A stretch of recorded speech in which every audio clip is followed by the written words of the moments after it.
As the legislative session begins, one lawmaker is taking square aim at a relatively new technology that could impact all of us in the future. Welcome in and thank you so much for joining us here at 6 o'clock. I'm Brittany Decker. And I'm Ian Wright. So the session officially gaveling in at 12:03 this afternoon. Lawmakers, they have a lot of work ahead of them, 100 bills to work through.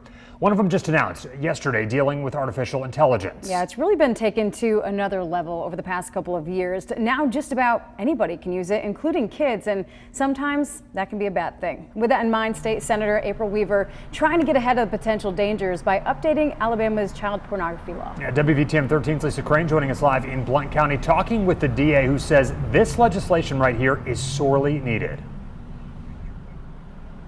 Yeah, it really is. You know, AI is a buzzword we're hearing a lot about these days, and it seems those who would exploit our children are already very well versed in how to use this technology. Now, recently in Demopolis, high school students allegedly used AI to produce pornography along with some images of their classmates. Now, from child predators to these pranksters, the district attorney here in Blount County says the law needs to catch up with this deep fake porn.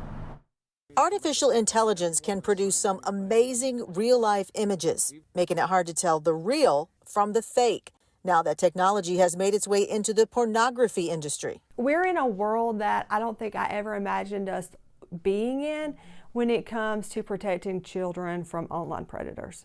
The technology is so advanced, it puts prosecutors like Blount County's Pamela Casey at a disadvantage. How do you tell the difference? I think it puts a burden on law enforcement and prosecutors about if we don't include this AI stuff, if we don't include the deep fake into the statutes, then it's always going to be a reasonable doubt for a defendant to argue, well, this isn't really a person. But a new bill expected to be introduced during this legislative session is aimed at updating the state's child pornography statute to include images, regardless of whether it's generated through digitization or any other electronic process.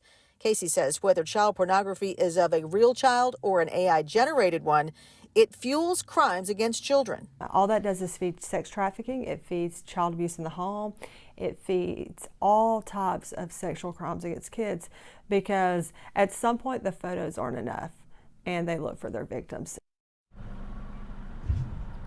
Now, Casey says parents really need to make sure their children understand that if this bill is passed, that they could be charged as sex offenders if they produce any kind of AI-generated porn using their classmates or friends' images. They say they may think it's a prank, but it would be a sex crime and it could result in some real-life consequences.